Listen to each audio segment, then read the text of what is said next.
están? Buenas noches y bienvenidos a Día D.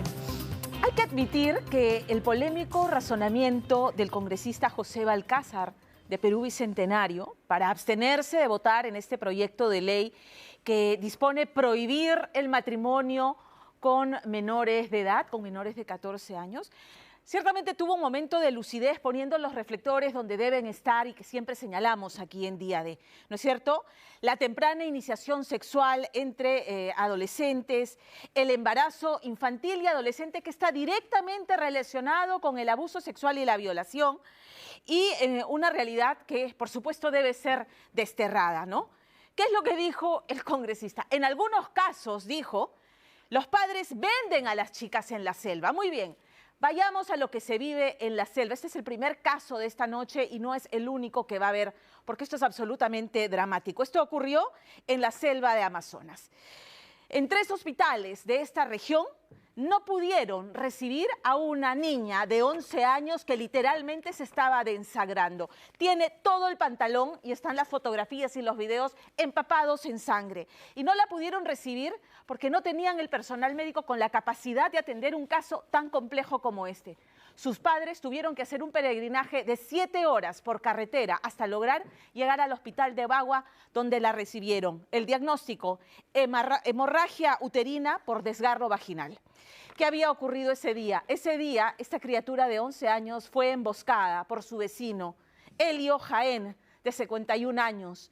La amordazó tapándole la boca con un trapo y la atacó de un modo salvaje, salvaje realmente. Esta criatura logró huir dejando tras de sí un rastro de sangre, de ese destrozo que tenía en las partes íntimas. Muy bien. Lo que hubo que hacerle a esta niña es una reconstrucción quirúrgica del útero. Imagínense ustedes lo dramático del tema. La madre va, lo encara y Jaén le dice, me equivoqué, no, yo no voy a huir, no voy a huir. A ver, en medio de esta conmoción, por supuesto que la prioridad era atender a la criatura, evitar que se muriera desangrada por este ataque. Y el problema es que en este caserío solamente hay un teléfono público, celulares, olvídense ustedes, y la comisaría queda a 2 horas de camino. Entonces, claro, cuando se sienta la denuncia, este hombre, por supuesto, y se dicta además la detención, la captura, este hombre ya había huido. Esto es lo que pasa en nuestro país. Angélica Villegas. En la camilla del área de emergencia en un hospital del Amazonas, una cámara fotografía a una adolescente que despliega a los médicos al llegar con sus partes íntimas ensangrentadas. Le diagnosticaban hemorragia uterina y desgarro vaginal. La pequeña señalaba una y otra vez que había sido víctima de abuso sexual por parte de su vecino, Elio Jaén. La han tenido que reconstruir porque su útero estaba afectado. Tenían que operarle para que puedan paralizar la sangre. Un caso lleno de impunidad en el que la fiscalía formalizó prisión cuando ya el vecino denunciado había huido pese a los escalofriantes episodios que protagonizó. Lo lleva al baño, ¿no? Lo amarra en su cara, le tapa toda la boca y como tenía la boca tapada no podía gritar. Vecino pederasta en el Amazonas, la historia del abuso sexual que se escondió en Santa María de Nieva.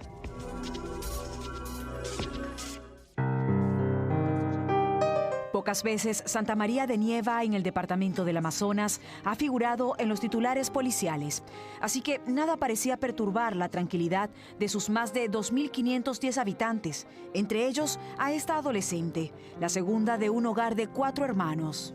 Cuéntame cómo era el día a día de tu hermana antes de aquel 7 de septiembre del 2022. A mi hermanita le gustaba estudiar, ella siempre paraba en casa estudiando. Ella está en primer puesto, se ha ganado una beca, ¿no?, para que siga estudiando. Y como ella dice, yo quiero seguir manteniendo esa beca, quiero seguir estudiando. Y lo que ella también hoy en día exige es justicia. Ella ha dicho que va a cumplir, va a ser abogada y si no encuentra justicia, ella misma lo va a lograr la justicia. En el caserío de la menor hay un silencioso vecino de 51 años y 1,80 metros de altura, llamado Elio Jaén, quien vive solo en una casa muy cercana a la de ella. El hombre cultiva cacao y visita con frecuencia al padre de la niña. ¿Ustedes tenían algún tipo de amistad? Sí, llegaba a mi casa. Éramos amigos, así. Él tenía sus cacaos que yo le cargaba y con mis animales. ¿Cuántas veces llegó este hombre a ir a su casa? Llegaba varias veces, no me acuerdo yo eso. Yo a veces cuando estaba, llegaba afuera nomás de mi casa, al corredor, se sentaba, conversábamos, de ahí seguía, como está cerquita de mi casa. Eliot Jaén no era el vecino más querido del lugar. Más allá de la arrogancia que los moradores refieren haber visto en él, una de sus vecinas había notado algo más que solo le contó a la hermana de esta adolescente después de una aberración. La vecina lo que a mí me dijo que le gustaba a él, o sea, estar mirando a las niñas porque a una de sus hijas le dio, dice, una moneda, ¿no? Y ella misma, como madre, se fue a encararle al hombre y le tiró la moneda. ¿Esta vecina no decidió alertar al vecindario y decir: he visto que este hombre solitario está siempre viendo a las niñas, les ofrece dinero, de manera de advertir? No lo hizo, se quedó callada. Sí, justamente yo le dije, ¿por qué no advertiste? ¿Por qué no lo hiciste? ¿Qué decía ella de por qué no había dicho nada? Creo que era por el temor, porque ahí conocen que su familia es de tener, compra a las autoridades, ¿no? La familia de este hombre no es bien vista en el pueblo. Es conocida por eso, porque su papá ha sido policía y tiene sus contactos. Eliot Jaén se iría acercando poco a poco a la adolescente, aprovechando la cercanía de negocios que tenía con su padre y la enfermedad de su madre, para así conocer los horarios del día a día en que ella estaba sola, de acuerdo a lo que le contó inocentemente a su hermana mayor. Y mi hermana siempre paraba afuera sentada con mis hermanitas pequeñas. Él, como le veía sola, siempre se acercaba a preguntarle cómo le va en sus clases, si necesitaba algo que lo diga, ¿no? Que no se calle. ¿Y en algún momento le ofreció algún regalo, le dio dinero? ¿Qué te dice tu hermana? No, me comentó que le dio una moneda. Ajá. Una moneda. Para ellos es una propina, un sol, 2 soles, ¿no? ¿Y le dijiste de que normalmente este tipo de personas que ofrecen dinero y que merodean niñas tienen otros intereses, o no acostumbran ustedes a hablar este tipo de temas en casa? Bueno, yo sí le hablé, le advertí, ¿no? ¿Qué es lo que puede pasar? O sea, que está corriendo riesgo. Estamos hablando de un hombre viejo. Le digo, ¿qué puede hablar ese señor de 50 años contigo? Tú eres una niña, tú no tienes por qué estar hablando con él. Y quizás mi hermanita no tenía confianza de repente con mamá, no hablaba, que por eso me comentó a mí, ¿no? No se hablaba de esos temas, ella no sabía mucho de esos temas. La previa a un abuso sexual con estratégicos acercamientos a una adolescente pasaría desapercibido en ese pequeño poblado. Era el 7 de septiembre del año pasado cuando la menor de esta historia, quien aún tenía 11 años, sale de su vivienda en compañía de su padre, quien la iba a llevar a la casa de la abuela para que hiciera un trabajo escolar grupal, en vista que su padre tenía una reunión y no podía ayudarla y su madre estaba muy enferma. Ya había transcurrido la tarde y para ir a casa de su abuela, la menor tenía que pasar por la casa del vecino, Eliot Jaén, de 51 años. Todo transcurre en normalidad hasta que la menor regresa de esa reunión escolar. Ella se va hasta las 3 por ahí y vuelve tarde, le ha tocado así con sus compañeros hacer sus tareas. En el vecindario de la niña ya son más de las 9 de la noche, todos duermen, cuando ella decide salir de la casa de su abuela. E imaginen que transita un camino como este, sola. Su padre y su madre no imaginan que puede estar en peligro porque de la distancia de la casa de su abuela a la de ella hay muy poco tiempo, pero en ese camino su vecino la intercepta. En esa solitaria noche, el plan de un vecino culminaba en el baño de su vivienda sin que nadie notara la ausencia de la pequeña. A la hora que ella ha estado doblando es donde el hombre lo tapa la boca y le jala para dentro de su casa y lo lleva al baño, ¿no? Lo amarra con un polo, le tapa toda la boca para que ella no pueda gritar, porque ella gritaba pidiendo auxilio, pero no podía porque la había amarrado fuerte y la había tapado. Ahí es donde él abusa de ella. Como puede, la menor huye del lugar, pero el daño de ese abuso en su cuerpo queda delatado en el camino. Las manchas de sangre provenientes de sus órganos íntimos dibujaban su recorrido a casa, buscando ayuda. No dejaba de sangrar y ahí es donde su mamá se va corriendo a pedir ayuda. Primero le pide ayuda a mi tía porque estaba más cerca y mi tía corre a auxiliarle, ¿no? Le ve a su sobrina desangrándose y se va al hombre. Le dice, ¿qué hiciste? Y la agarra cachetadas y lo tenía agarrado. Ella lo tenía ahí agarrado. Hasta que llegue mi papá y mi papá también le preguntó, ¿no? Y él lo que le dijo es, la cagué, voy a responder, no voy a huir. En la zona, lo más cercano a la comunicación es un teléfono público, según los parientes de la pequeña. Los dispositivos móviles no inteligentes mueren cuando llueve a las 5 de la tarde. No hay posibilidades de pedir ayuda, tampoco si se desea ir a la comisaría más cercana, que está a 2 horas, al igual que algún servicio del Ministerio de la Mujer o la Fiscalía más remota. Lo mismo es llegar a un centro de salud, por lo que indican que tuvieron que transitar 7 horas en carretera, recorriendo más de 4 hospitales, porque en los primeros no se sentían en capacidad de atender una situación de esa magnitud, hasta que en el último centro de salud diagnostican a la niña con una hemorragia uterina y desgarro vaginal. Le revisan los médicos y le dicen que se tiene que operar, ¿no? Porque estaba desgarrada, porque el hombre la había violado brutalmente y tenían que operarle para que puedan paralizar la sangre. La han tenido que reconstruir porque su útero estaba afectado también.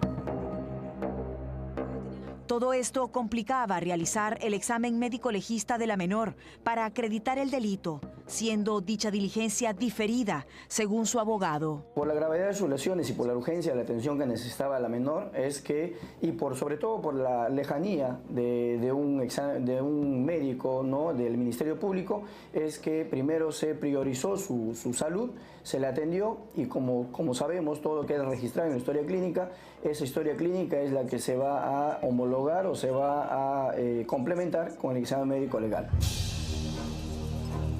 Pero hubo otras diligencias médicas que debieron realizarse en el momento, de acuerdo al médico legista Juan Leiva, a quien le consultamos este caso, quien dice que debió hacerse para asegurar la justicia inmediata.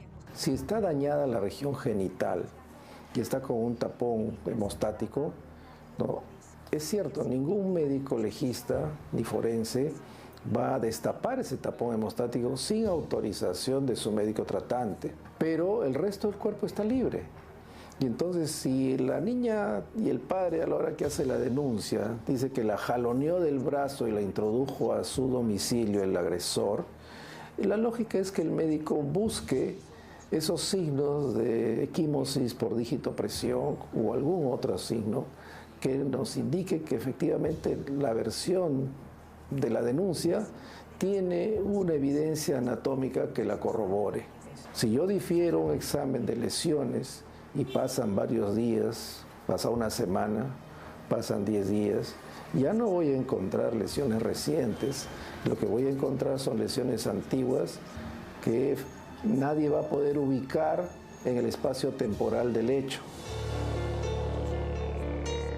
El médico también analizaba el reporte del hospital que contiene las condiciones en las que ingresó la menor al último centro de salud, presumiendo que la manera en la que ocurrió este abuso sería en diferentes circunstancias por la cantidad de sangre evidenciada en el registro fotográfico y de salud.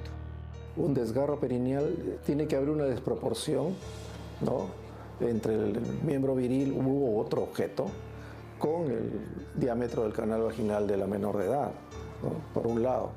Por otro lado, tendríamos que tener en cuenta la ubicación y el lugar donde se cometieron los hechos. Y según las referencias, fue en un baño, donde definitivamente no hay ningún tipo de facilidad para perpetrar esto. Cuando todo esto ocurría, el vecino denunciado huyó del lugar y no ha querido pronunciarse sobre los hechos en interrogatorios, de acuerdo al abogado de la víctima. Tampoco pudimos ubicar a su defensa legal porque el teléfono aparece fuera de servicio. Y fue después de mucho tiempo que la Fiscalía formalizó su detención preliminar, cuando ya era muy tarde, donde casi a un año de los hechos, la menor todavía no pasa por diligencias tan importantes e inmediatas como la cámara Gesell, donde deberá narrar lo ocurrido para refundir en la cárcel a su verdugo. En esta sociedad, donde durante la semana fue duramente cuestionado el discurso del congresista José Valcárcel, quien señaló que las relaciones sexuales tempranas ayudan. Las relaciones sexuales son tempranas y la medicina legal, los que han estudiado saben perfectamente que mientras no haya violencia, las relaciones sexuales tempranas más bien ayudan al futuro psicológico de una mujer, eso está estudiado. ¿Cómo concebir este tipo de planteamientos en un país que, de acuerdo a la Defensoría, registró más de 48 abusos sexuales de niñas diariamente y más de 100 adolescentes fueron madres? Sabemos que las cifras silentes de esta otra pandemia, indetenibles, son aún peores.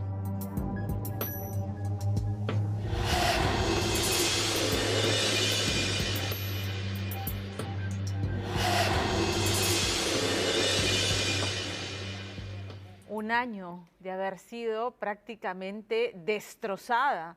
Una criatura a la que hubo que reconstruirle el útero quirúrgicamente y todavía no pasa por cámara Gesell. ¿Qué nos está pasando? ¿Qué no queremos ver de la situación de emergencia en la que se encuentran las niñas, los niños, las adolescentes?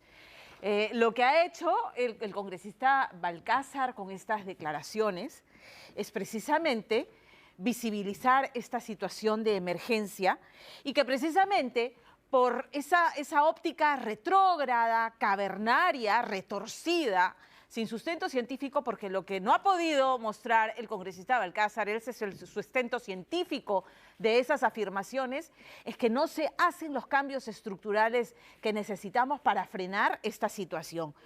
Somos una sociedad podrida, lo siento, no les gustará a muchos, pero escuchen bien, 7 de cada 10 violadores de menores de edad son hombres conocidos del entorno cercano, un rostro que la víctima reconoce como amigo, como afectuoso.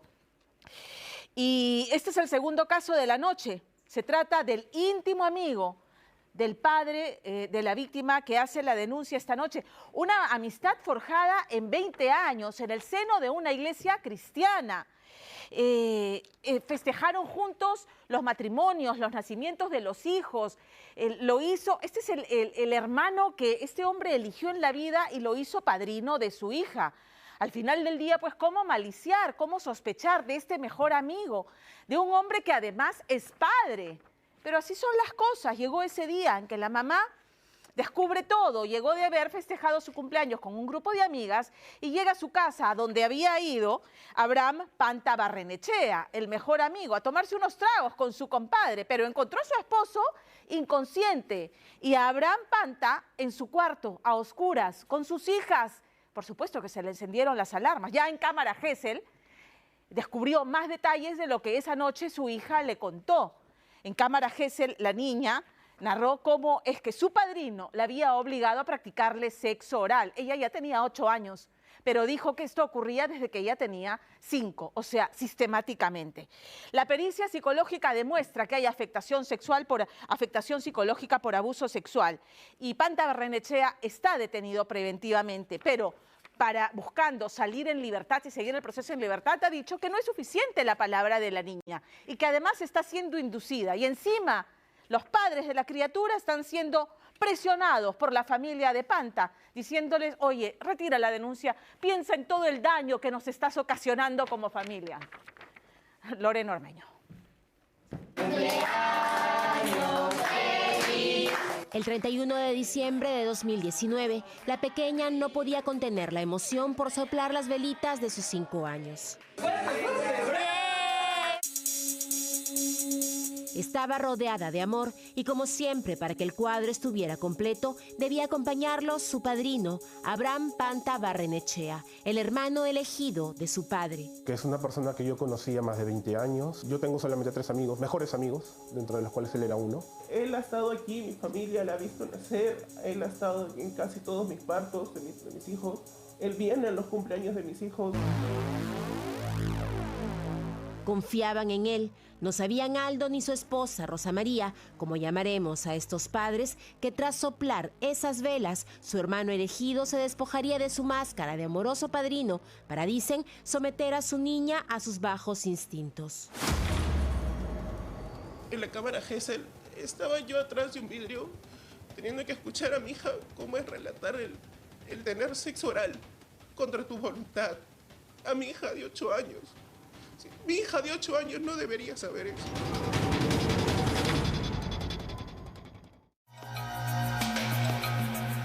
Pero esta historia inició en el 2000 cuando se tomó esta fotografía. Los adolescentes, Aldo y Abraham, se hicieron inseparables asistiendo a una iglesia en Lince. Rosa María se acopló cuando ella y Aldo formaron un hogar con sus 4 hijos. Juntos celebraron cuando Abraham también se hizo padre e hizo carrera de profesor en las mejores academias de marinera de Lima, donde su ahijada fue su alumna.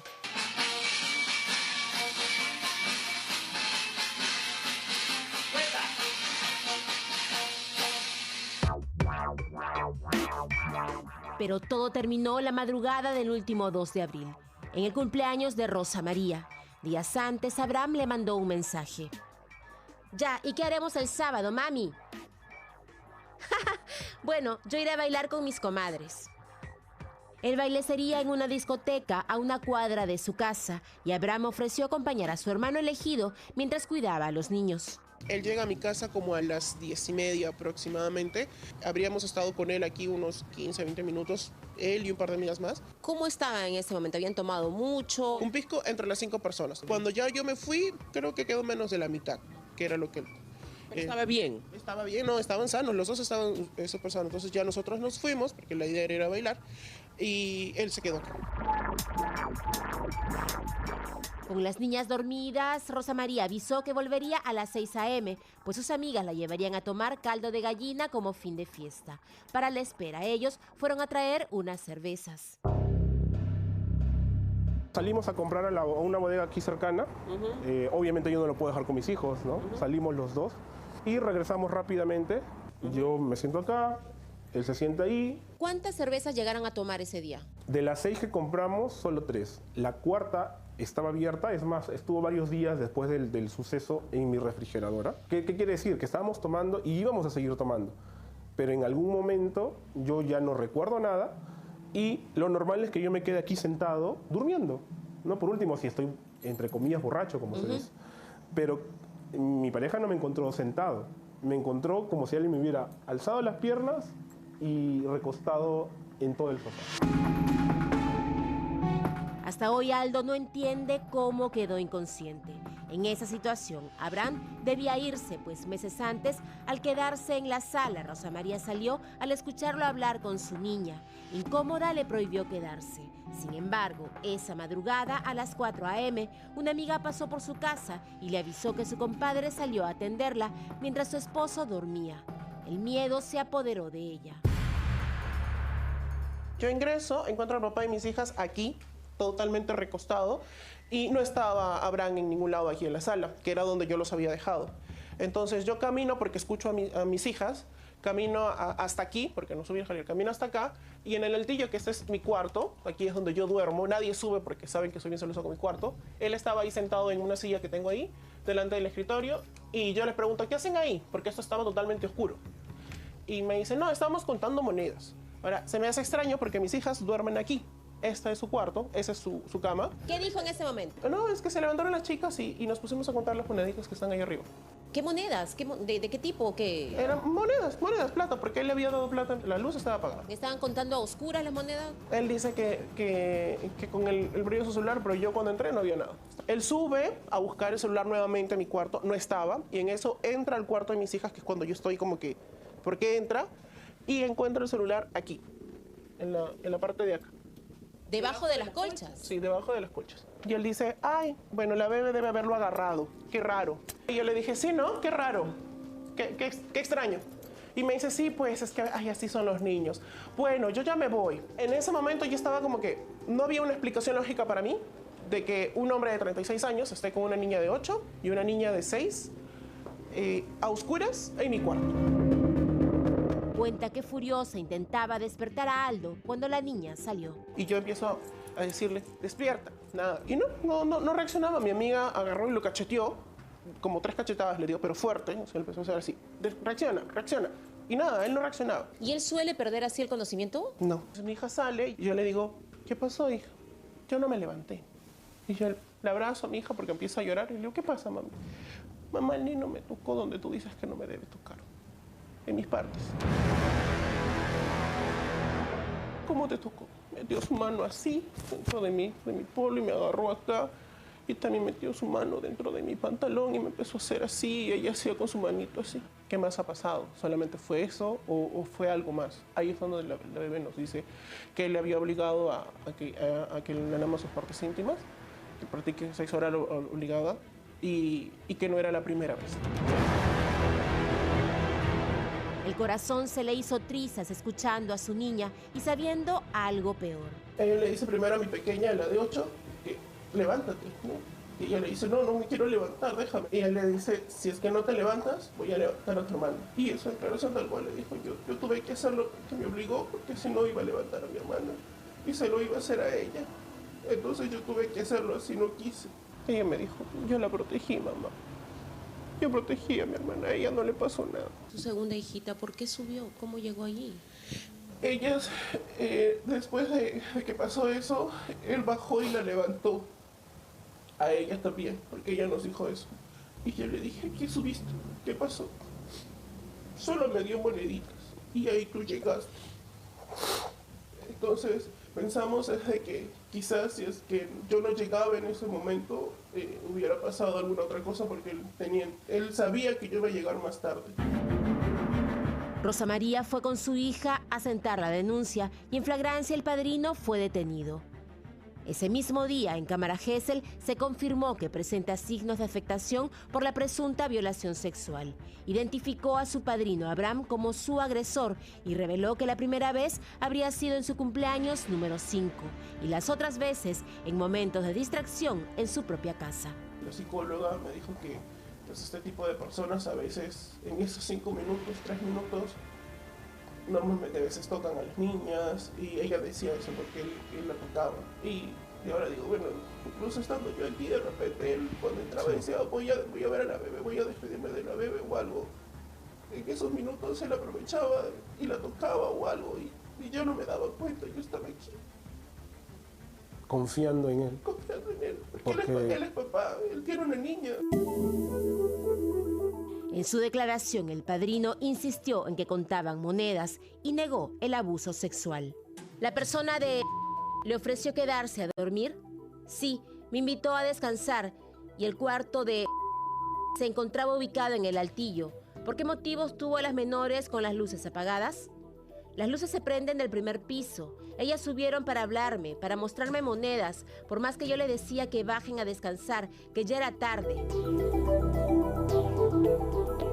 Sabiendo lo que pasó durante 3 años, hoy Aldo cree que no fue casual que quedara inconsciente, mientras su ex amigo, a través de su abogado, un juez destituido, según las denuncias, por pedir $5,000 de coima, exige salir libre, alegando que la palabra de la niña no prueba nada, pues dice habría sido inducida a contar una fantasía. De ahí indica de que sí reconoce, de que ha estado, pero que él no sabe por qué le estamos inculpando, porque él no ha hecho nada. Y bueno, él tiene una buena relación conmigo como con la bebé. Entonces, según él, de un momento a otro se les ocurrió declararlo violador, a él que le abrían la puerta de su casa y por eso lo hace. En resumen. Cuando él le dice por qué, no sé, no entiendo, pero tiene problemas psiquiátricos, sí lo dice. Yo soy una persona que fui declarada con depresión.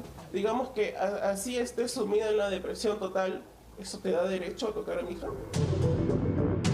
No es que mi hija dijo, ay, no me tocó la pierna y yo le estoy acusando de eso. No, porque eso es lo que él quiere hacer ver con el abogado, de que, ay, estamos exagerando. Una niña de 8 años no va a inventar, no va a explicar con tal detalle que es una situación de sexo oral. Abraham era quien debía cuidar a mi niña. Después de mí, él era quien debía cuidarla, quien debía consentirla, quien debía ver por ella.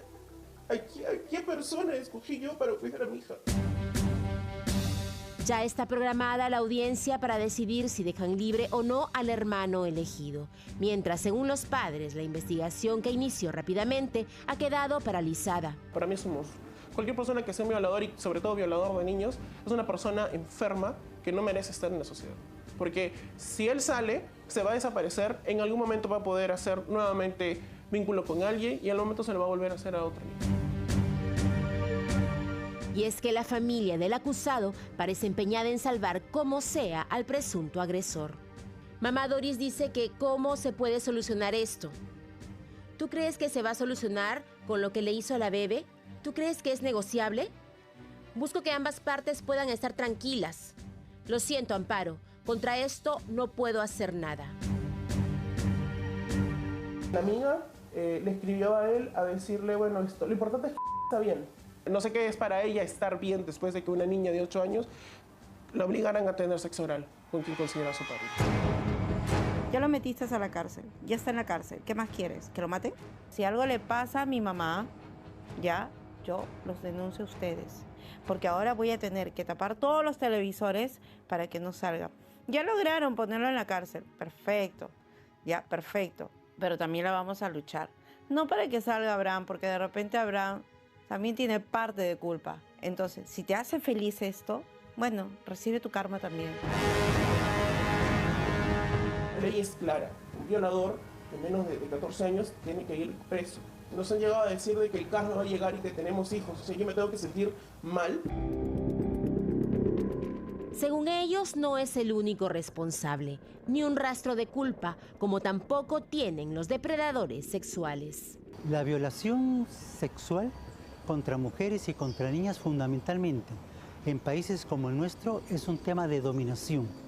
Es el ejercicio de la psicopatía machista de los hombres contra las mujeres, a quienes cosifican, a quienes las convierten en objeto de su poder, no en su objeto sexual, no en su objeto de satisfacción o de disfrute sexual, sino en el objeto de poder, a través del cual se sienten fortalecidos. Es increíble cómo el 68% de los casos denunciados en los centros de emergencia mujer sean de niñas entre los 10 y los 14 y los 15 años de edad. Solo atendiendo la salud mental se evitarán más víctimas. Hoy Aldo pide investigar el entorno laboral de su antiguo amigo, pues afirma que hubo graves rumores que él siempre negó. Tiene un familiar que lo iba a denunciar. No estoy seguro si era por tocamientos, no estoy seguro por qué motivo, pero sí estoy seguro que lo iba a denunciar. ¿Por qué? Porque estaba con su sobrina, que era una niña menor de edad, y obviamente ella no estaba a favor de ello. Yo me enteré primero por mis padres, luego me enteré por él, pero obviamente me contó su versión. De ahí me enteré otra cosa, que en la UAI, él siendo profesor de marinera en Surco, también había tenido un evento similar. ¿Qué es lo que habría pasado? Que estaba seduciendo a una niña menor de edad. Por la crueldad con la que habría doblegado a la niña, para Rosario Sacieta, vocera de la familia, dejarlo libre es un peligro. Él le dice, si tú no quieres, voy por tu hermana, que es menor que ella. La niña tiene 8 años. Por eso es que se enfrenta a la cadena perpetua. Y estos 9 meses de prisión preventiva no los aletarga a los padres, porque él ha apelado, y en consecuencia, si ha apelado, él va a sostiene de que no es justo pues lo que le está pasando. Y entonces hay que estar atentos. Por eso es que ellos piden que se haga la sentencia y que se haga lo más rápido posible, porque ya está todo. Ya ni siquiera detenerse en la prórroga, la prisión preventiva. Hagamos la sentencia lo antes posible. Justicia que tarda no es justicia. Abraham Panta, el hermano elegido, enfrenta una posible cadena perpetua, pero quiere libertad, esa que él mismo le habría quitado a su ahijada. Una niña de 8 años no va a inventar, no va a explicar con tal detalle que es una situación de sexo oral. Abraham era quien debía cuidar a mi niña. Después de mí, él era quien debía cuidarla, quien debía consentirla, quien debía ver por ella. ¿A qué persona escogí yo para cuidar a mi hija?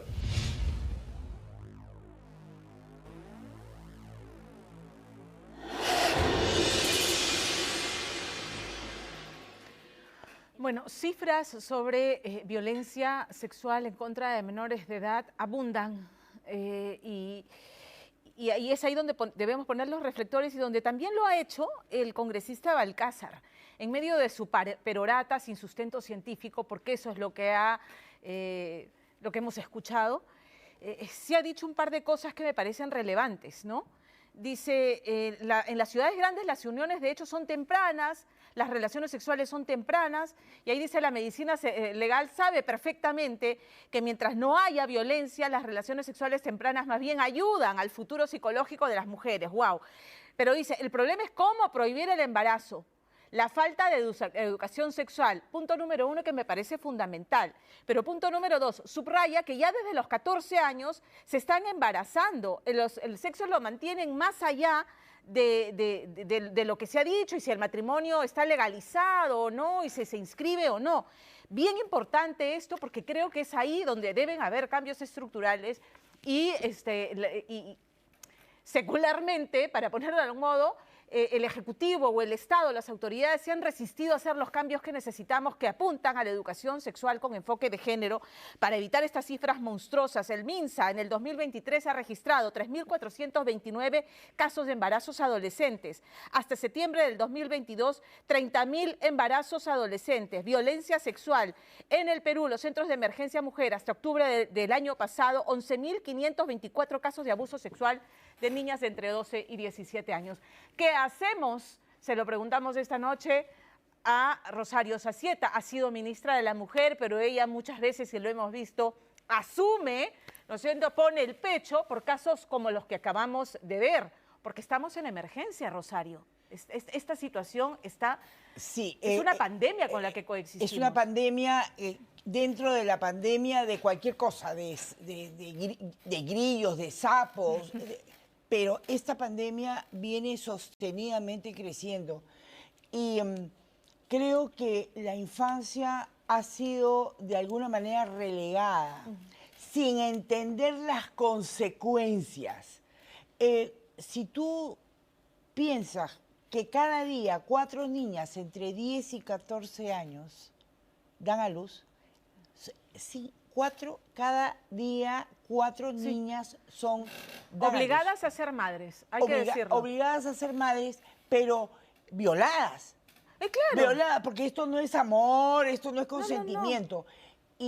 Y sobre el congresista Balcázar, yo la verdad que no entiendo, porque estoy convencida que ningún congresista, no, habría que preguntarle a los de su bancada, que son 6 varones, pero todos los congresistas, estoy convencida, no pueden estar de acuerdo con que él diga que las mujeres necesitamos estas relaciones sexuales tempranas para poder alcanzar un nivel sexual. Eso es de un dinosaurio. Mira, yo me he tomado la libertad porque creo, queridos televidentes, que uno tiene que tender puentes. Hoy hablé con el congresista Bermejo, por ejemplo. Guillermo Bermejo. Sí, y me dijo que él está absolutamente en contra de lo que había declarado Balcázar. Le dije, por favor, congresista, ya me lo hemos hablado 25 minutos conversando sobre este tema, que es de agenda pública. Rosario, pero es que en el Congreso de la República prima una visión ultraconservadora que comparten izquierda y derecha.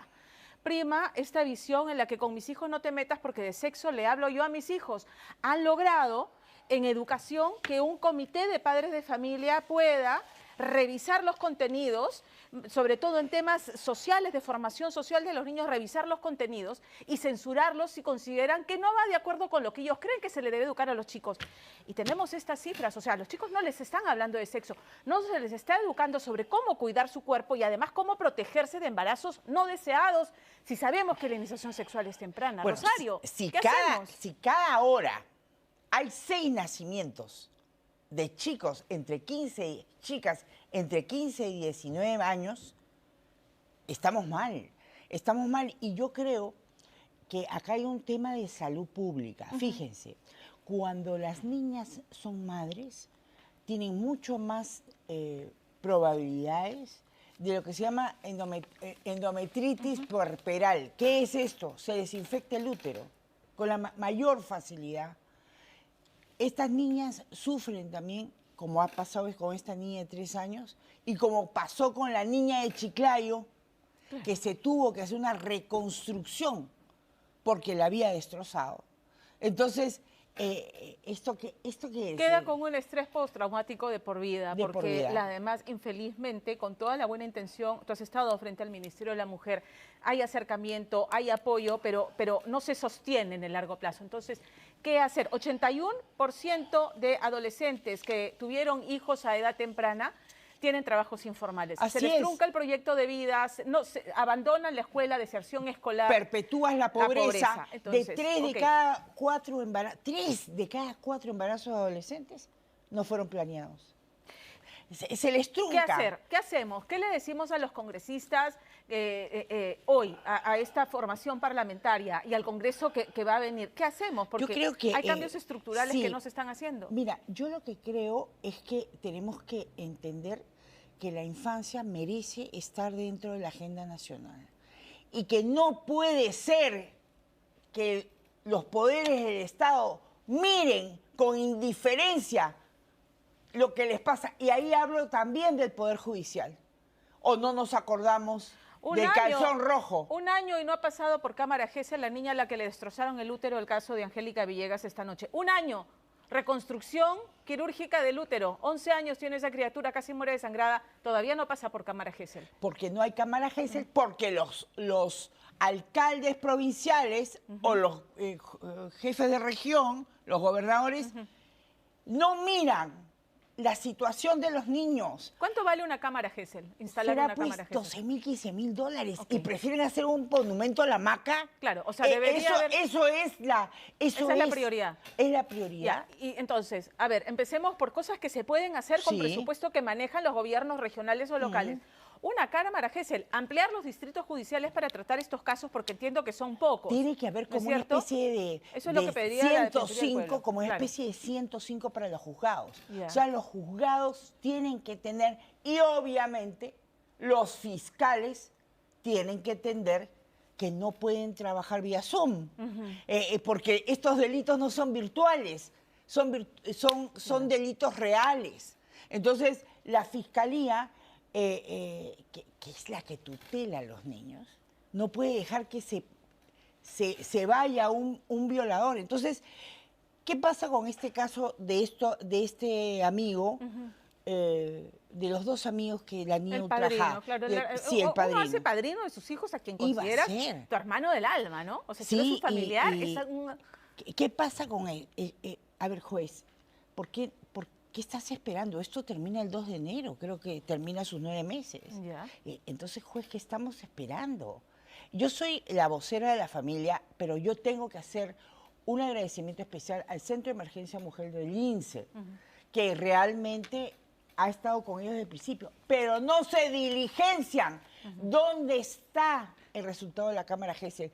¿Dónde está el resultado de las muestras del pantalón? Pueden alegar sobrecarga judicial, sobrecarga de casos, entonces o sea, es uno tras otro y no pueden programar con tanta prontitud las audiencias. Yo lo que tendrían que haber fiscalías exclusivas para atender estos casos, por el número, ¿no? Mira, a ver, usted me explica, ¿cómo es posible que 14 regiones no hayan podido ejecutar el gasto de prevención de embarazo adolescente? O sea, te llega la plata del gobierno para que tú manejes y prevengas embarazos adolescentes y devuelves la plata al Estado porque no tienes capacidad de gestión. ¿Qué pasa con el tema de educación sexual en los colegios con enfoque de género? ¿Qué pasa con información oportuna sobre métodos anticonceptivos y protección? ¿Qué pasa con campañas tan sencillas como a los niños cuidar su cuerpo, ¿no? Educación integral de sexualidad. Ya, pero ¿se está cumpliendo? ¿Está dentro de la currícula? Eso lo tendría que yo no el campo educativo no es un tema que lo conozco, pero bueno. Pero aquí, es ahí, ¿no? Aquí, es ahí. Si no le damos herramientas a los chicos, y hay que darle también herramientas a los papás. Ajá. Que no conocen internet, muchos no saben. Entonces, ustedes tienen que recordar que nunca se olviden, por favor, que el enemigo puede estar en casa. Puede. Claro. Yo creo que esto te tiene que... porque los casos que llegan a mí, ya es una cosa que es como si fuera una catarata. Entonces, la prioridad, hasta ¿sabes qué? Yo he pensado que así como hubo una autoridad autónoma para la Costa Verde, ¿por qué no hay una autoridad autónoma para la infancia? Porque alguien tiene que liderar el tema de la infancia. se nos va el país. Que es multisectorial. Se nos sí, va el país. Que es multisectorial. Rosario, gracias siempre por estar con nosotros, por colaborar en visibilizar este tema, que es un tema que en Día D siempre vamos a impulsar. O sea, es una causa que yo hago mía porque no hay como ver los ojos de una niña violentada. Esos ojos vacíos, esa mirada hueca de una niña que ha sido ultrajada, te encoge el corazón. Yo lo he visto y tú las has visto más. Y sobre todo hay que tener la salud mental para esos hermanos, los hermanos que no fueron dañados, pero están dañados forever para que hagan un trabajo sostenido de años. Entonces, la salud mental es algo que tiene que estar en el tintero del gobierno de turno, pero yo al Congreso solamente les digo que saben que al señor Balcázar, ¿no? Que nos dice que leamos. Y es primero una que nos diga cuáles son sus fuentes. Es una injusticia que él diga que las niñas de 14 años en adelante pueden tener relaciones. Falso. Lo que dice el expediente 008 del 2012 es que las niñas pueden prestar su consentimiento, pero el consentimiento tiene que ser certero. ¿Tú sabes por qué se hizo esta sentencia del tribunal? Porque muchas chicas de 15, 16 tenían relaciones con chicos de 19. Claro. Y entonces el papá se enteraba y ¡fa! Le metía una denuncia de violación. Entonces el Tribunal Constitucional arregló este tema, pero no puede ser... No puedes consentir como normal una relación de una criatura de 14 con uno de hombre 48. De 48. ¿Qué es Totalmente. esto? Así es, Totalmente Rosario. de acuerdo. Muchísimas gracias por estar con nosotros esta noche. Un cariño. Gracias. Tenemos que cambiar de tema y lo vamos a hacer radicalmente, porque esta semana, y cambiamos radicalmente de tema por algo que tiene que ver esta noche. Se celebró el Día del Ceviche, plato de bandera, y bueno, a propósito de, Richard Apolo ingresó al penal del Lurigancho. El penal del Lurigancho es una realidad paralela. ¿Por qué? Porque es un penal para 3.000 internos y alberga el triple de población penal. Así de espantoso. Entonces, en medio de ese hacinamiento feroz, pues hay reos que buscan y que aprovechan los talleres que se imparten para salir, ¿no es cierto?, para redimir parte de la pena, pero para aprender un oficio y mirar, una vez que cumplan su condena, mirar la posibilidad de reinsertarse productivamente a la sociedad. Condenas de 10, 20, 30 años, como los casos que ha visto Richard. Hay uno en particular que a Richard le llamó la atención. Un hombre que entró al tráfico ilícito de drogas y dice que lo hizo por necesidad. No entraremos a ese detalle, sino a lo que hizo una vez que estuvo dentro, porque él había hecho un emprendimiento, aún en libertad, que se le frustró.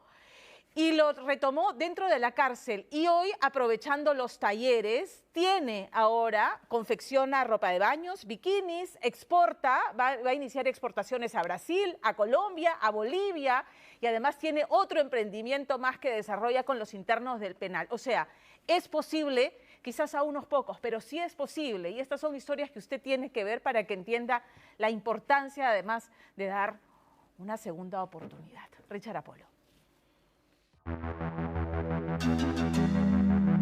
Hablar del penal del Lurigancho es hablar de palabras mayores. Su fama ha traspasado fronteras, por ser, entre otras cosas, uno de los centros penitenciarios más hacinados del mundo. Su población carcelaria, recluida en pabellones de mínima, mediana y máxima seguridad, ha rebalsado hasta 3 veces su capacidad real para albergarlos. Una población que se ha visto incrementada también estos últimos tiempos por internos extranjeros. Un dato: de los 900 extranjeros recluidos en el Lurigancho, 800 de ellos son de nacionalidad venezolana. El Lurigancho es el penal más grande del sistema penitenciario nacional. Actualmente contamos con 9.500 internos. O sea, esto representa más o menos el 300% de hacinamiento de su capacidad. O sea, normalmente ideal. Debería, lo ideal. 3.000 internos. Estamos en 9.000. 9.500. ¿Cómo se puede lidiar con tanta gente? Sí, pues hay que ser empáticos con la población penal, pues, ¿no? Empáticos, escucharlos y sí, pues nunca quitarles un ojo de encima porque estos chiquitos son un poquito traviesos. Y si bien lamentablemente muchos de ellos buscan desde prisión la manera de seguir delinquiendo, otros se han dado cuenta que que ya fue suficiente el camino delictivo que transitaron en la calle y que los trajo hasta acá, que es momento del cambio, momento de aprovechar productivamente el tiempo tras las rejas, como es el caso de Sting Vaca Urteaga, un muchacho de 34 años, que si bien tiene ya 9 años recluido, aún le faltan 11 años para recuperar su libertad. ¿Cuándo termina la primera condena? El 2024, en agosto del 2024. Termina mi primera sentencia y la segunda sentencia empieza en agosto del 2024 y termina en el 2034 por un delito de robo agravado, ¿no? Sinceramente para la familia eres un peso más, ¿no? Ajá. Pero ya acá tú mismo trabajas, tratas de, ¿no? El día que termine mi curso me pongo a vender algo, ¿no? Y así a ganarme la vida acá en el penal, ¿no? Eso es importante. Ahora ya estás hasta concursando. Por favor, ahora estoy concursante, ahora no sé en qué puesto quedaré. Y es que esta semana al penal de Lurigancho llegó un jurado de chef de alto nivel, dispuesto a sentenciar cuál de los ceviches, preparados por los internos del taller de hostelería y turismo de este penal, era el mejor ceviche canero. Cayeron en medio de una intensa persecución con balacera en pleno corazón de Chorrillos. Minutos antes, la dupla a bordo de su motocicleta habían asaltado a un policía vestido de civil que salía de un banco. Estas imágenes corresponden a noviembre del 2018. La policía acaba de capturar en Chorrillos a 2 delincuentes quienes, bajo la modalidad de marcas, minutos antes intentaron sin éxito robar el dinero de una persona cuando ésta salía de una agencia bancaria. Uno de esos delincuentes, boca abajo y esposado, es Josué Tábara Palacios, quien tiempo después fue recluido en este penal sentenciado por robo agravado a 8 años de prisión. ¿Tú tienes cuántos años actualmente?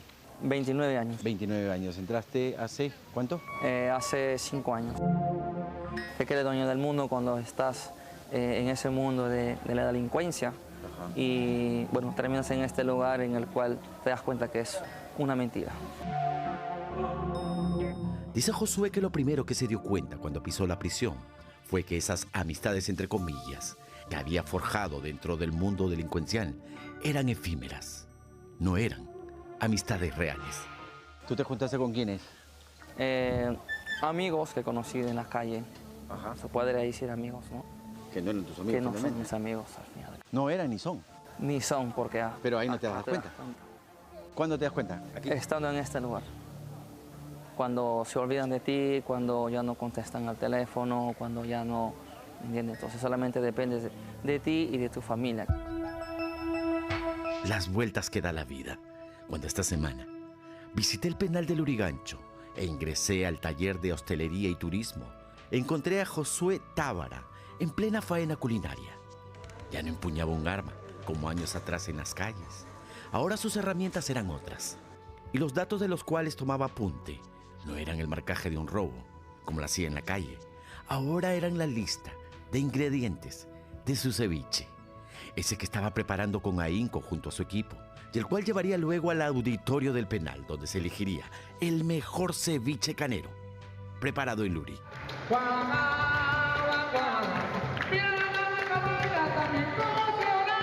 ¿Te has sabido reinventar aquí? Así es. Tener que pasar por terapia de psicología, tener que pasar por terapia de asistencia social y lo que es el CEPRO, que también influye mucho en la ayuda de cada uno de nosotros que necesitamos poder salir adelante y una nueva oportunidad para poder salir de este lugar. Una oportunidad que también busca y espera entre limones, cebollas, pescado y ají. Luis Ceballos Benítez tiene 35 años y los últimos 4 los ha pasado encerrado en el penal de Lurigancho, cumpliendo una condena por robo agravado. Cuando uno comete el delito, ¿no? Porque la verdad es un delito lo que hacemos, no es un error como algunos piensan. Exacto. Cuando vienen, ¿no? En el 2014 nos atrapan. ¿Tú con cuántos? Yo y 2 más. Nos dan compadecencia, ¿no? Y en el 2019 nos vuelven a citar, ¿no? Nos presentamos y ahí fue que nos sentencian a los 6 años. Desde que escuchó que estaría encerrado 6 años por su delito cometido, se dio cuenta recién, dice, lo equivocado que había estado en la calle siguiendo el camino criminal, por lo que hoy en día refiere, de aprovechar al máximo el tiempo buscando aprender dentro de prisión todo lo que se pueda. Y así, cuando toque ganar la calle, estar preparado para trabajar ahora sí, dice, honradamente, por lo que dedicarse a la comida podría ser una alternativa cuando logre algún día la libertad. Ahora, supongo que estás arrepentido. Ya como todo el tiempo que ha pasado acá, nos hemos resocializado, nos estamos reinventando para poder entrar a la sociedad de nuevo, ¿no? Ajá. Estudiando acá en el CEPRO, las carreras que nos brindan, aprendiendo en el pabellón, algunas cosas también, algunos talleres, ¿no? Mientras ese día llega, Luis se afana en cuidar hasta el último detalle el ceviche canero que ha preparado en prisión, tratando de dejar atrapados con su sabor al jurado calificador, al que parece sorprender no solo con sus ceviches, sino además con la puesta en práctica de esa cocina óptima, o llamada también cocina reciclable, cuyo abanderado en nuestro país no es otro que el reconocido chef Palmiro Campo Grey. Una cocina donde ningún ingrediente se desperdicia y por el contrario, se aprovecha y reutiliza al máximo, como esta limonacha, preparada con agua de choclo y zumo de limón, o esta mermelada, también a base de cáscara de limón. Ni siquiera la cáscara del camote, que hemos hecho unos snacks, y con la cáscara del plátano también hemos hecho unos snacks que ya están por ahí, ¿no? Estos son los del camote. Este mermají a mí me sorprende, ¿no? Ajá. Esto es algo que, por ejemplo, en las capacitaciones nosotros no le hemos enseñado, sino más bien ya es su propia creatividad, porque ya una vez que rompen el parámetro de qué es residuo y qué no, y todo lo ven como un ingrediente, lo pueden transformar en alimento. ¿Y qué han hecho? Han hecho, por supuesto, la guarnición aromática de su leche de tigre, los componentes aromáticos como ajo, apio, quión, ají, limo, con los que han aromatizado la leche de tigre. Luego de aromatizar no lo han botado, sino lo han licuado, lo han mezclado con rocoto y ha salido un ají cevichero potente, ¿no? Esperamos ganar ahora el concurso. Vamos a ver si ganan ustedes. Dejamos por unos minutos el auditorio del penal y aprovechando que el jurado degustaba y calificaba cada uno de los ceviches preparados por los internos, hicimos un paréntesis y nos fuimos en busca de la historia de un ex interno y sus 9 talleres de confección de ropa que tiene en el penal de Lurigancho y 2 más en penales de mujeres en Lima, como parte de cárceles productivas, donde Jorge Luis Pérez Flores da, por ejemplo, en Luri, trabajo remunerado a casi 200 internos que laboran en su empresa. Jorge me cuenta que años atrás, ahorcado por las deudas bancarias, tuvo el infortunio y la mala cabeza de traficar sin éxito a Chile muchos kilos de droga. Capturado, aceptó su delito y la terminación anticipada de su proceso, lo que permitió que no fuera condenado a 15 años como le hubiese correspondido, sino a 5 años de prisión. ¿Y llegaste aquí al penal como interno? Como interno al pabellón 9. Ese tiempo el pabellón 9 era un poco más complicado, no como es ahora, no, súper tranquilo. Yo no quería pasar mis 5 años sin hacer nada. Entonces, y otro que la base fundamental para decir con algo para apoyar a mi esposa, conversar con mi esposa para ver si me hacía ingresar unos rollos de tela para empezar a confeccionar. Y así fue como todo empezó. Me muestra los colets para cabello, que en su celda comenzó a confeccionar y que luego su esposa vendía en la calle. Los pedidos fueron creciendo y en un momento, dice, llegaron a ser, incluido él, 9 las personas metidas en su celda confeccionando los dichosos colets. Era momento de expandirse y el INPE permitió las primeras máquinas para montar su primer pequeño taller dentro de prisión. A la par, gracias a su buena conducta, accedió a beneficios penitenciarios, logrando su libertad en 3 años. Ya como hombre libre, continuó con la expansión de su negocio dentro de la cárcel. Fue entonces que llegó el gran salto, la confección de ropa, tanto para el mercado nacional como internacional. Los primeros 300 buzos en Dakota, en esta tela. Se sacó los primeros 300 buzos, mi esposa lo llevó. Y al día siguiente vino, me hizo, necesito más buzos. Ya, con la plata que tienes, ve, compra más rollo. Se fue, compró más rollo, empezamos a atender. Ya no era 300 buzos, era 400. Necesitábamos más máquinas. Mi esposa se fue, sacó un crédito al banco, se compró un poco más de máquinas. Y relativamente así, hoy en día la empresa cuenta con 86 máquinas industriales. Y así, hoy en día estamos con una producción de 9.000 a 10.000 buzos semanales. ¿Semanales? Solo Lurigancho. Estos también, hoy en día estamos haciendo estas casacas, las casacas térmicas, tanto en hombres y en mujeres. La primera semana de julio se estaría cerrando negocio para empezar a exportar las casacas y los buzos para Bolivia. Historia fascinante la de Jorge Luis Pérez. Pero era hora de volver al auditorio del penal. Teníamos que saber con cuál de los ceviches el jurado había quedado presa del sabor. Y ese ceviche no fue otro que el preparado por el equipo de Luis Ceballos, un muchacho próximo a solicitar beneficios penitenciarios, buscando ganar en unos meses la calle, tras purgar 4 años de una sentencia de 6. ¿Qué piensas ya cuando vas a salir? ¿Qué hacer? Ya tú has cometido tu delito, ya pagaste, ¿qué hacer? Como cuando uno entra acá, pasa lo que es la resiliencia, ¿no? Igual me imagino que para salir afuera también tenemos que enfrentarnos a todos los miedos, ¿no? que nos imponen la vida prácticamente, ¿no? Una aspiración, es decir, la de ganar la calle y recuperar la libertad algún día, es la que también alberga tanto Josué como Sting. Yo pensé que iba a salir rápido, ¿no? Sinceramente es fácil entrar para todos, ¿no? Pero para salir es el problema, ¿no? No creas que porque vienes por un solo caso, en sí te van a salir los casos anteriores, te van a salir todo y así es como el proceso se te va a complicar más porque te va a sumar, ¿no? Y es que a Sting Vaca, quien tiene actualmente 34 años y lleva casi 10 en prisión, le falta por delante cumplir 11 años más de condena.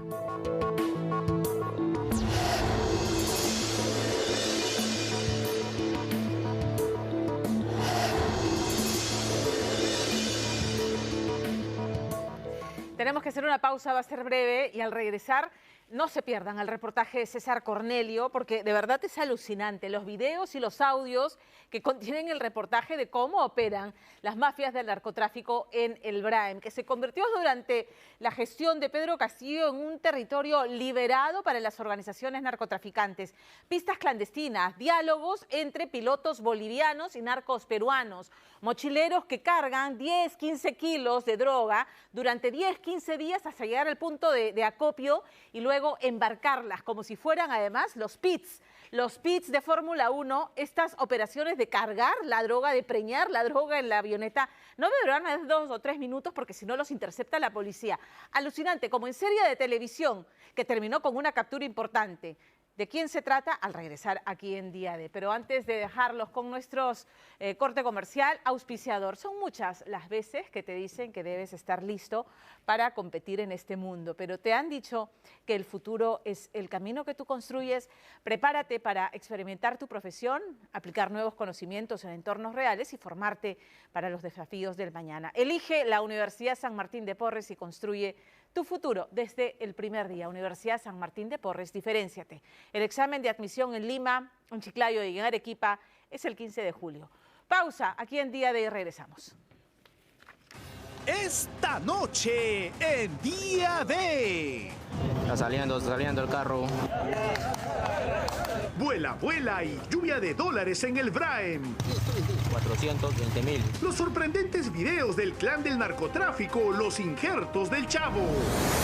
Además, esclavitud sexual, minería ilegal y peligro en La Pampa. Una dolorosa historia real protagonizada por una talentosa actriz que dejó los shows infantiles para debutar a lo grande en una galardonada película peruana. Me conmueve el hecho de no tener la oportunidad de haber estado en un momento tan importante, ¿no?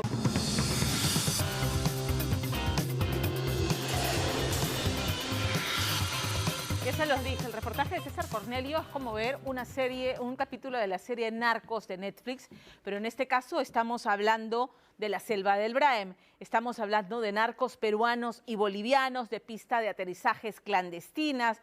Van a escuchar los diálogos de coordinación entre los pilotos de las avionetas, los pilotos bolivianos y los narcos peruanos, coordinando la entrega de la mercancía y el pago ahí mismo en la pista de aterrizaje, y todo tiene que ser absolutamente coordinado, cronometrado, para evitar la intervención de la policía. Todo este material audiovisual forma parte de una investigación de largo aliento de la policía en el Braem, de la DIRINCRI, del Ministerio Público, para dar con la captura del capo de una organización criminal, los Injertos del Chavo.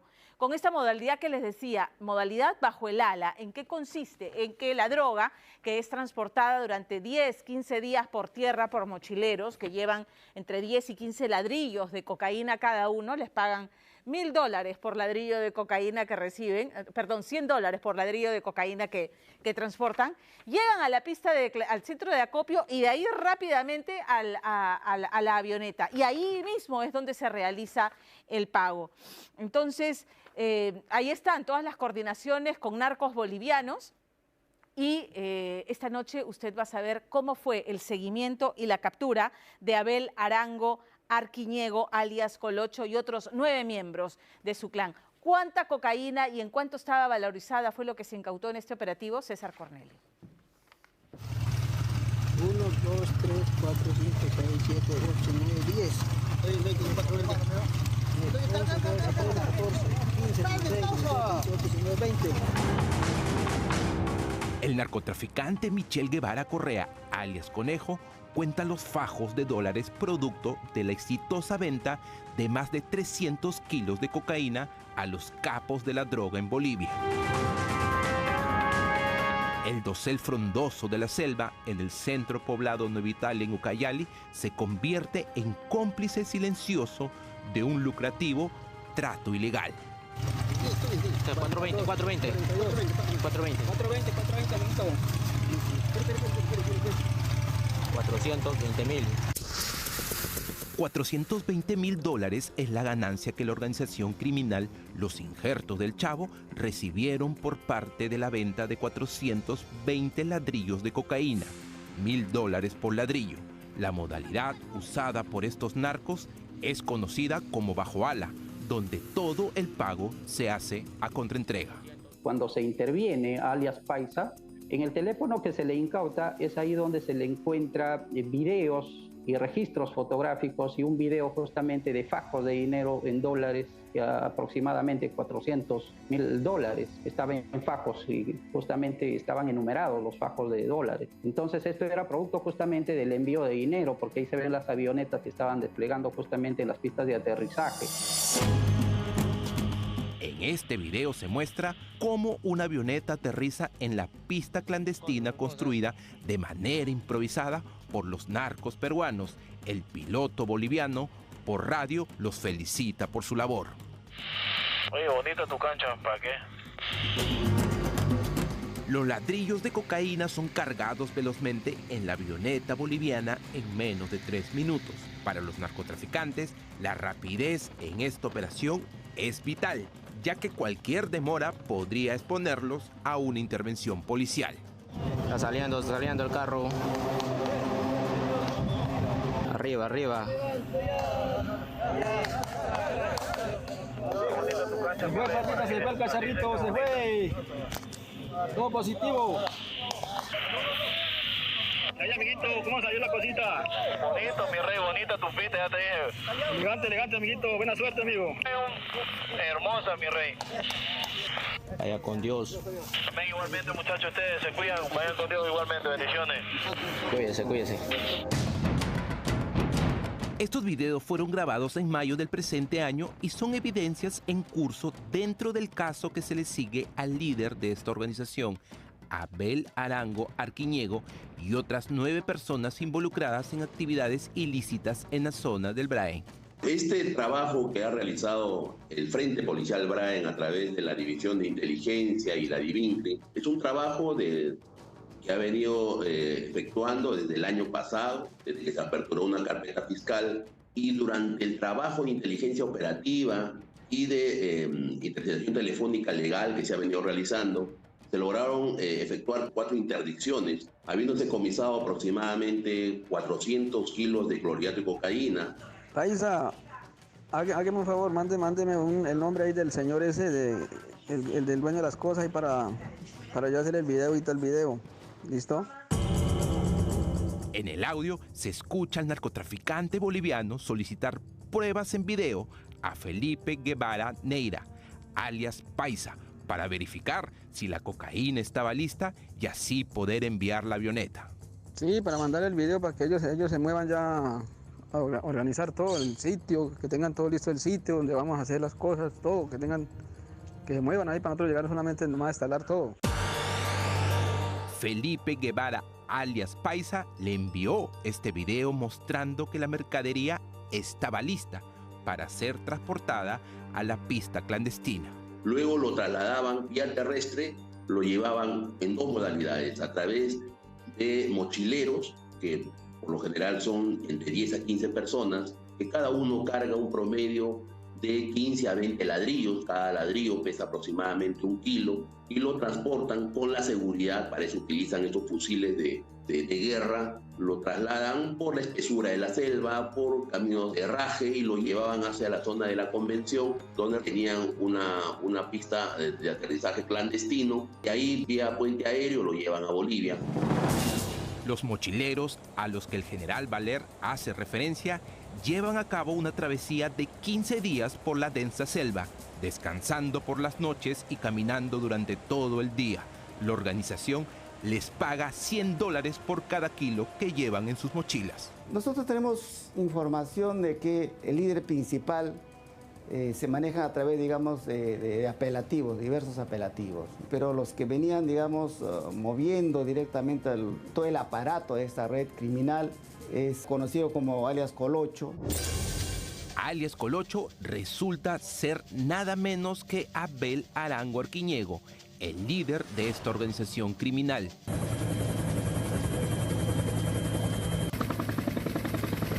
El primer golpe asestado por la policía fue en agosto del año pasado, la captura de su lugarteniente, Walter Valerio Quispe, conocido como Perro Flaco, quien fue detenido con más de 200 kilos de pasta básica de cocaína. Para este caso hay un proceso de producción de droga en el mes de agosto y septiembre, y después se inician a distribuir, y es por eso que vienen las intervenciones del día 21 de septiembre, 11 de octubre y 5 de febrero de este año. Y justamente es la producción que habían tenido estas personas desde el año pasado, ya el procesamiento. La captura de Walter Valerio fue clave para que los agentes del Frente Policial Braen pudieran localizar al líder de la organización criminal, Abel Arango.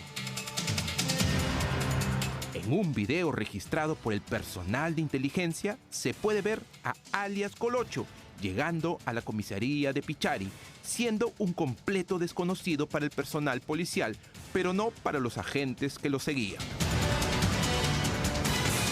En octubre del 2022, tras identificar al líder de la organización, la policía captura a Saúl Benítez, Elmer Janampa, a 2 mujeres y a Joel Aucatoma. Este último es sobrino de Jover José Aucatoma, alias Leche, quien era el capo más buscado por la DIRANDO y fue arrestado en el mes de marzo de este año. ¿Cuál es tu nombre? Joel. ¿Joel qué? Aucatoma. ¿Qué más? María Vilca. ¿Cuál es tu nombre?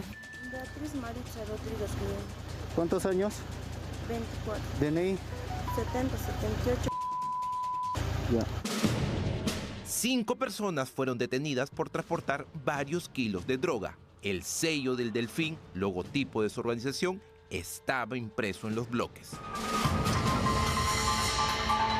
Desde prisión, una llamada interceptada por la policía revela la coordinación entre Clenin Janampa Aucatoma y Juan Aucatoma, primos del famoso capo de la droga, alias Leche, coordinando una entrega de dinero para su posible liberación. Primo. Dime, primo. ¿Dónde estás? Estoy en Margalena, primo, dime. Ya, hoy bajar en tarjeta, tal vez estamos en un mínimo 20 lucas. 20.000 soles para en baja. Ajá. Ya, primo, ya abogado con primo la cosa que saquen, pero. Claro, pues contra para eliminar llamadas, eso va a ser. O sea, todo lo que han hablado vamos a eliminarlo. Claro, vamos a eliminar, pues, para que se quede, para que se quede solito ¿cómo se llama? Elmer, ajá, cosito, para que salgan, Ya, primo. Primo, cuidado, 20 lucas mínimo. Ya, primo. Ya, listo. Semanas después de la comunicación, el primer juzgado de investigación preparatoria de Ayacucho libera a todos los detenidos excepto a Elmer Janampa Aucatoma, quien se encuentra actualmente recluido en el penal de Ayacucho. En las escuchas que se advierte justamente es que al parecer estaban tramando de alguna forma de eliminar mensajes o llamadas de sus teléfonos incautados para poder liberar justamente a aquellas personas intervenidas, porque en esta intervención del día 11 de octubre no solamente se intervino a Elmer Hanan Paucatoma, sino a 4 personas más, y que en efecto, pues únicamente en este caso está con prisión preventiva Elmer Hanan Paucatoma. Las otras personas no se les ha dictado mandato de prisión preventiva. Bajo liderazgo de Abel Arango, la organización logró acumular una enorme riqueza debido a sus conexiones con narcotraficantes de Bolivia y Europa. En uno de sus centros de acopio se le encontró esta nota. Para Donis Holanda, desde el Brain, Perú, 18 del 2 del 2022. 10 cuadrículas que has mandado. Eso, al último, lo cambias de sello. Escúchame, el sello, fíjate que no salga con nombre, sin nombre, puro pescado nomás. Ajá, delfín nomás. La policía vigilaba cada movimiento de la organización, registrando todo en grabaciones de audio y video. En una de ellas se ve a un colaborador reuniéndose en Puno con narcotraficantes bolivianos para coordinar el envío de cocaína a ese país. El 5 de junio, las autoridades arrestaron a Abel Arango, conocido como Colocho, en su residencia en el centro poblado Mantaro, en la Convención Cusco. Durante una minuciosa búsqueda en su residencia, se encontraron 2 fusiles de guerra. Según la pericia policial, uno de los fusiles llevaba la inscripción Fábrica Militar de Armas Portátiles Rosarios, Industria Argentina. Son armas de guerra. Eso nos hace ver el grado de peligrosidad de estas organizaciones criminales, que no utilizan pistolas, revólver, utilizan fusiles automáticos, armas de guerra. En este caso, los 2 fusiles que se han incautado son FAL, fusil automático liviano, que utiliza nuestro ejército peruano, nuestra Fuerza Aérea del Perú. Se les ha encontrado con el número de serie erradicado. A la fecha está en proceso de investigación para hacer un seguimiento para poder identificar plenamente esta arma y su procedencia. Esta semana el Poder Judicial ha determinado 18 meses de prisión preventiva para Abel Arango y los 9 miembros de su banda criminal. Esta es una muestra de la incansable lucha en el Braen por liberar tanto la tierra como el espacio aéreo que ha sido tomada por el narcotráfico. La guerra contra estas bandas criminales aún no está ganada.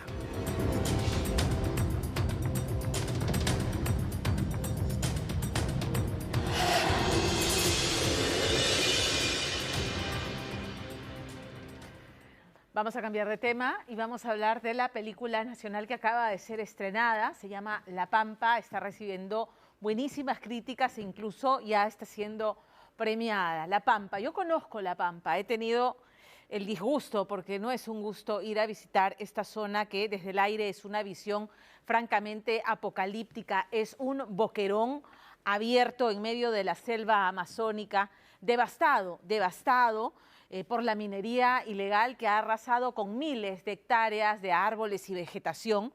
Y una vez ya en tierra, lo que descubre son estos campamentos clandestinos, miserables, un infierno a donde son arrastradas niñas, adolescentes para ser esclavizadas sexualmente. Entonces uno mirando estos cuchitriles infectos, puedes imaginar el infierno, como les dije, que estas mujeres han vivido ahí.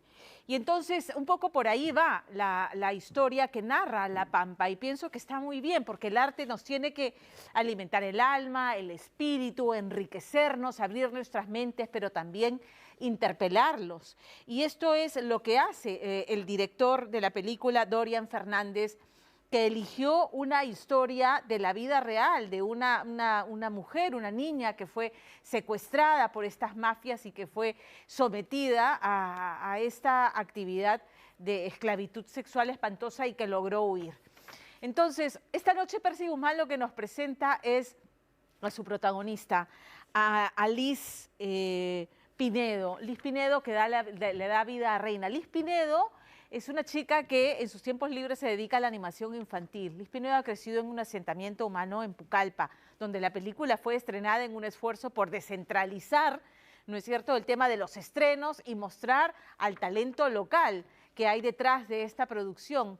Liz, que vive en un asentamiento humano en Pucallpa, hizo su cola, hizo su casting y fue elegida entre 1.800 aspirantes. Una actriz amateur que está brillando por su interpretación. La interpretación de Reina, una joven entregada por sus padres a las mafias de trata de personas. Este es el reportaje de Percy Guzmán.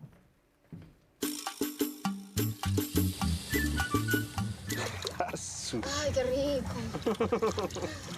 Cuenta una leyenda de la selva del Perú que existe una bella mujer amazónica que, con un poco de suerte, se deja ver al borde de la laguna de Yarinacocha, en Pucallpa. Hola amigos, ¿cómo están? Seguro no me conocen. Yo soy Luz Pinedo, actriz y protagonista de La Pampa, una película que trata sobre un drama social y a la vez suspenso.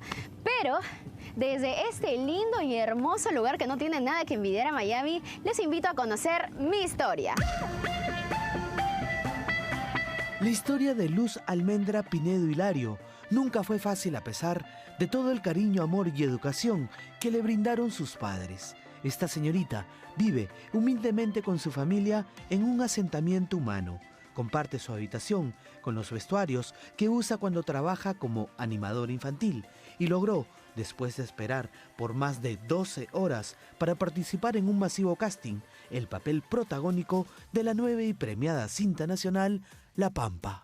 Con ustedes, en la alfombra roja, Luz Pinedo.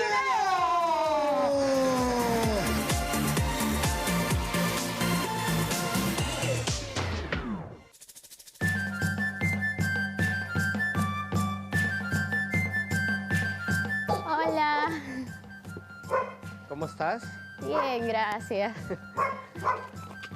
¿Qué tal? Feliz. Me imagino. Sí. Gracias por invitarme a conocer tu casa, tu barrio, tu zona. Gracias a ustedes por venir, de verdad. Tu rica Pucallpa, ¿no? Así es. ¿Dónde estamos? Esto se llama Hortensia Pardo. Hortensia Pardo. ¿Qué es? Es un asentamiento humano. Ah, es un asentamiento humano. ¿Acá has crecido? Aquí he crecido toda mi vida. Luz nos lleva por las calles de Trocha de su barrio, lugar donde creció con la característica inocencia de las ñañas de esta parte del oriente peruano. Ella se acuerda que cuando era niña andaba feliz de la vida junto a sus amigos por el barrio. Lamentablemente, no todos los recuerdos son buenos, ya que malas personas con oscuras intenciones siempre han merodeado y han estado al acecho por su casa. Cuando yo tenía aproximadamente 9 años, me querían subir a un motocar en la esquina de mi casa, con la mentira de que, oye, mira, ¿sabes qué? Más allá hay una señora embarazada y la puerta está cerrada y necesitamos a un niño que entre por la ventana, y no era así, porque o sea, estaban forzando prácticamente. Entonces, el haber pasado por esas cosas, ya que yo estoy grande, me doy cuenta, pues, ¿no? Me doy cuenta de los peligros que hay en las calles. Era la paloma. Junto con Luz, visitamos su recordado colegio, el Ricardo Bentín Grande, institución educativa que albergó a la actriz hasta que acabó la secundaria en el año 2017 y que hoy recibe por todo lo alto a su ilustre visita. Recibimos con fuertes palmas a Luz Pinedo.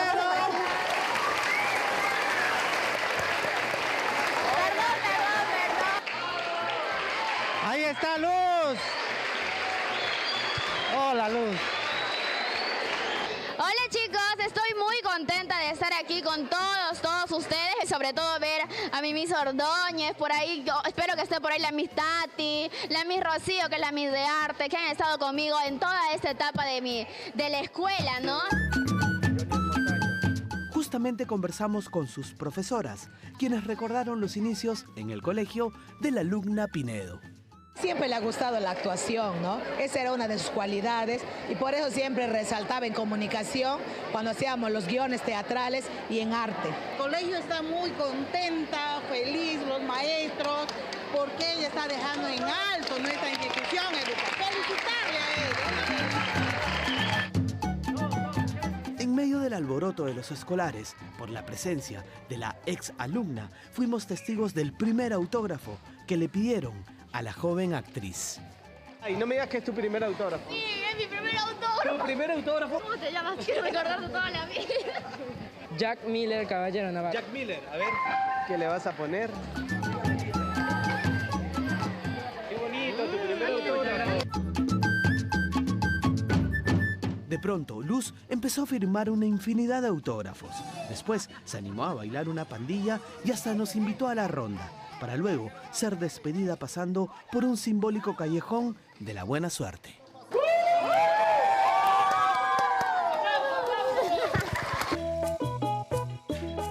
Luego Luz nos llevó hasta su casa, en el asentamiento humano Hortensia Prado. Aquí nos presentó a su encantadora familia. No pensaba estar en este momento tan especial, ¿no? ¿Sí? ¿Qué le emociona?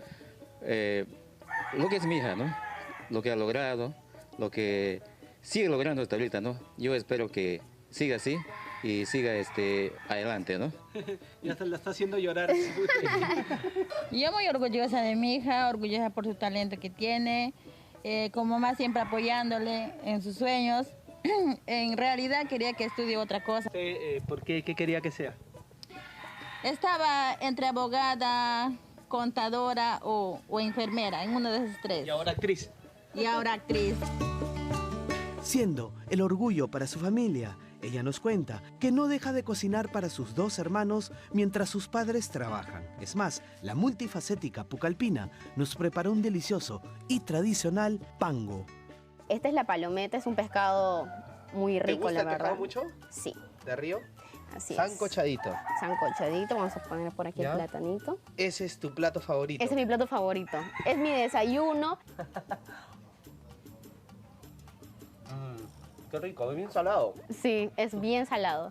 Y el plátano hace que ese sabor se neutre, por así decirlo. ¿Tienes buena mano? Gracias. Invito a cada uno de ustedes este riquísimo pango de aquí de la selva. Después de probar el delicioso pango, Luz nos invitó a conocer su habitación. En medio de coloridos conjuntos de brillos y lentejuelas, ella nos cuenta que intentó estudiar carreras universitarias y técnicas, pero lamentablemente la pandemia cortó sus aspiraciones profesionales, pero no sus ganas de salir adelante. Por ello, desde el año 2017, trabaja como animadora de fiestas infantiles. ¿Esto también de alguna forma crees que te ayudó para la actuación, el tema de animar? El hecho de poder desenvolverme, yo considero que sí, definitivamente. El hecho de animar fiestas infantiles hizo que tal vez mi miedo al público se haya ido por completo. ¡Por un túnel! ¡Pasamos por aquí! ¡Vamos! ¡Pasamos! ¡Pasamos! ¡Eso! ¡Ajá! ¡Pasamos, mi amor! ¡Pasamos! Paralelo a los shows infantiles, Luz nunca perdió las esperanzas de convertirse en actriz. Fue así que antes de la pandemia, el anuncio de un casting en su natal Pucallpa para una nueva película nacional despertó sus esperanzas para la actuación. La prueba para buscar actores fue todo un acontecimiento. Muchos jóvenes fueron acompañados de sus padres, mientras que Luz estaba sola haciendo la larga cola durante muchas horas, situación que vulneró sus emociones. Me conmueve el hecho de tal vez no tener la oportunidad de haber estado en un momento tan importante, ¿no? Con mi papá, con mi mamá, porque sus trabajos le limitaban a hacer algunas cosas, ¿no? Entonces, el hecho de yo estar solita ahí, completamente sola, no había nadie conmigo acompañándome, fue algo que me dolió, pues, ¿no? Ver ahí a tantas chicos con sus papás y todo, hizo que sintiera un dolor, porque yo quise llorar, de hecho, en el casting. Algunos le llevaban sus comidas, les llevaban aguas y tú, imagínate, yo estaba de las 9 de la mañana ahí. ¿Y recién pasaste a qué hora? A las 11. ¿A las 11 de la noche? ¿De la noche? ¡Wow! Sí. Después de pasar por varios filtros y evaluaciones, a las 3 semanas del casting, Luz Pinedo recibió la llamada ganadora de uno de los productores de la película, que cambiaría su vida para siempre. Entonces me dijo, felicidades, pasaste el casting, vas a interpretar al personaje de Reina. Cuando colgué la llamada, hice un grito que creo que todo mi barrio se espantó. Creo que todo mi barrio se espantó. Entonces mi papá, ¿qué pasa? ¿Qué pasa? Papi, quedé seleccionada. Y ya nos había anticipado que íbamos a viajar que la que quedaba iba a viajar a Lima para los previos ensayos. Entonces voy a viajar, voy a hacer esto, voy a hacer lo otro. Mis papás felices. Estaban durmiendo, los desperté porque eran las 11 de la noche, imagínate. Entonces fue así como quedé. Fue la naturalidad que reflejó Luz lo que llamó la atención del director cinematográfico Dorian Fernández, quien es el descubridor de esta actriz que interpreta a Reina, una joven que fue entregada por sus padres a la mafia. Esta nueva cinta nacional toca el delicado problema de la trata de personas, la explotación sexual y la minería ilegal en medio del infierno de La Pampa. Me toqué con esta historia de una chica en Iquitos que había logrado escapar de sus captores y que había estado por 3 años víctima de trata, le retuvieron documentos y estaba siendo explotada sexualmente contra, digamos, su voluntad y viviendo un infierno, ¿no? Lo que sería la esclavitud hoy en día. ¿Es una historia real? Hay una historia que fue la génesis, pero cuando decidimos saber si esto es recurrente, nos dimos cuenta que habían muchísimas historias.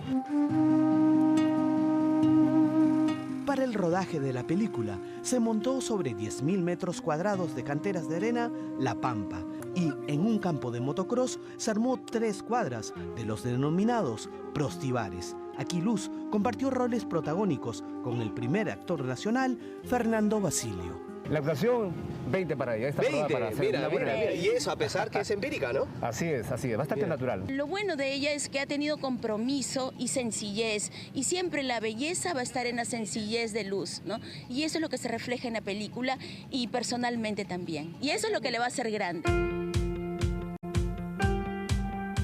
El pasado jueves 21 fue la alfombra roja por el avant-premier de la película La Pampa en Pucallpa como muestra de agradecimiento a la tierra colorada y con la intención de descentralizar el cine peruano. Protagonista, ha salido básicamente de un casting, ¿no es cierto? Y completamente empírica ha salido y ahora es protagonista de una película que además está dando mucho que hablar, que ha ganado muchos premios y que además toca un tema tan importante que es la trata de personas, la pedofilia y digamos la explotación sexual, que definitivamente tenemos que evidenciarla para poder detenerla y es la única forma. En la alfombra roja,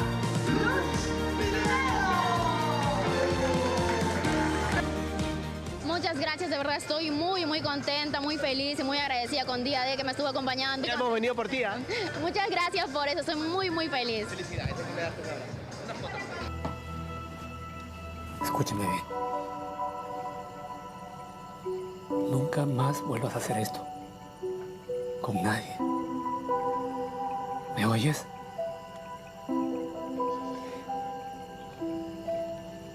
Ven. Descansa.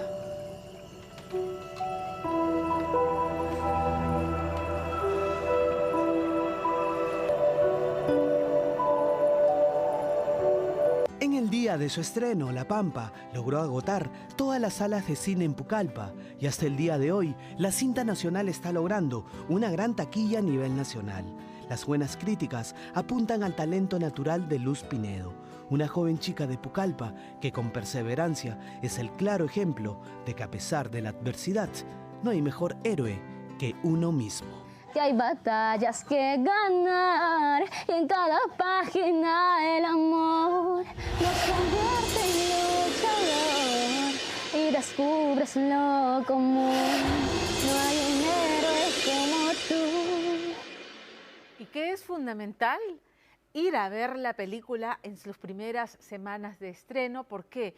Para darle solidez y que no se le retiren de la cartelera muy pronto. Vamos a ver La Pampa, admirar talento nacional, locaciones que nos son familiares y abordar un tema que ya hemos dicho, ¿no? Y lo ha dicho el director, que necesitamos visibilizar para poder conocer y combatir.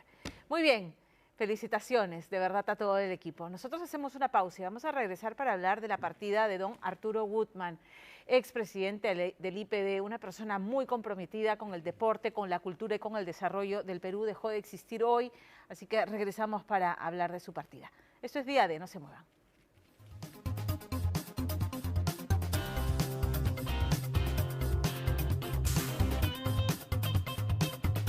Esta noche queremos extenderle nuestras condolencias a la familia del ingeniero Arturo Gutman, que hoy dejó de existir a los 91 años. Un hombre que será recordado como el organizador de los grandes eventos deportivos en el país, la Copa América 2004, Copa Mundial Sub-17. Arturo Gutman, que en algún momento tentó ostentó el sillón presidencial. El Perú definitivamente se encuentra de luto. El expresidente del Instituto Peruano del Deporte, como les dije, murió a los 91 años. Él nació en Piura y llevó grandes eventos deportivos de gran magnitud y también proyectos de infraestructura que persisten a lo largo del tiempo. Woodman destacó al mando de diferentes cargos con objetivos sociales, la Confederación Nacional de Instituciones Empresariales Privadas, la CONFIEP, el Patronato Nacional Pro Bomberos y la Sociedad de Comercio Exterior y del Perú, el COMEX Perú. Lo recordaremos así, lo recordaremos además como el concejal de la Municipalidad de Piura, que fue su ciudad natal, director de Protransportes en la Municipalidad Metropolitana de Lima, en fin, un hombre comprometido con el desarrollo social, cultural y deportivo del país, un hombre comprometido con una visión de Perú moderna, que abraza todas aquellas actividades que generan bienestar en la sociedad y que generan desarrollo, como son el deporte y la cultura. Nuevamente, nuestras condolencias a la familia del ingeniero Arturo Woodman. Por supuesto que mañana tendremos la cobertura oportuna de sus exequias. Así que con esto, pausa. Como siempre, gracias por acompañarnos esta noche. Hasta el próximo domingo. Chao.